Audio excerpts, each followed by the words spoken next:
Action.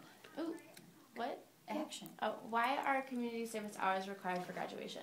Board of Education passed a change to grad requirements 4 years ago, I think, that directly impacted for the first time this year's graduating class. And they passed that at the recommendation of Dr. Salo, who is an assistant superintendent. And she felt that it was very important that students have an opportunity to engage in activity where they were basically providing a service but not necessarily getting something in return for it, because of the literature that tells people that individuals who volunteer in some capacity end up being more productive and happier. So in an educational environment, what her goal was to try to help students to be more successful in school. So that's why the policy was adopted. How do you think community service hours benefit students? Well, obviously it makes it possible for them to graduate now. But I think it helps them to get out in the community and do something that's helpful in some capacity to an organization or an individual or a group.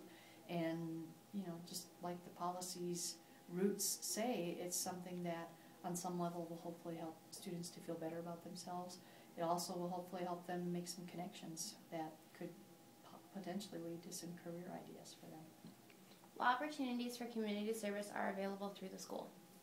Lots, well, through the school, or that people can find out about at school? Both. Both, okay. Well, there are a number of clubs, as you are aware, at the high school. Astra, Key Club, National Honor Society are 3 good examples.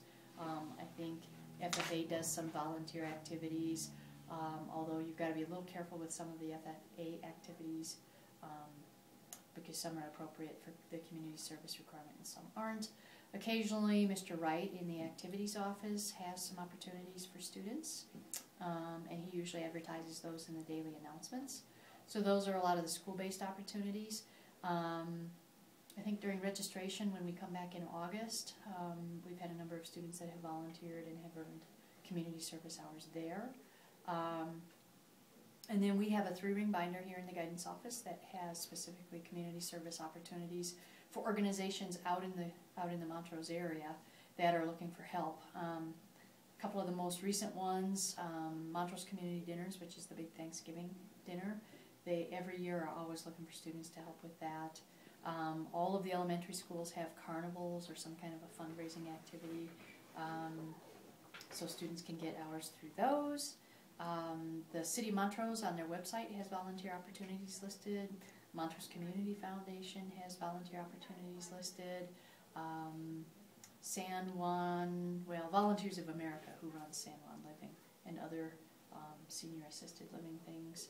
Animal Shelter, you'll see that listed though on the city website. And a whole bunch of other ones that are too numerous to name here, but there's quite a lot. Oh, another big one that I didn't mention that I would mention is the Recreation District. They're always looking for volunteers. Okay. Thanks. That's it. Sure.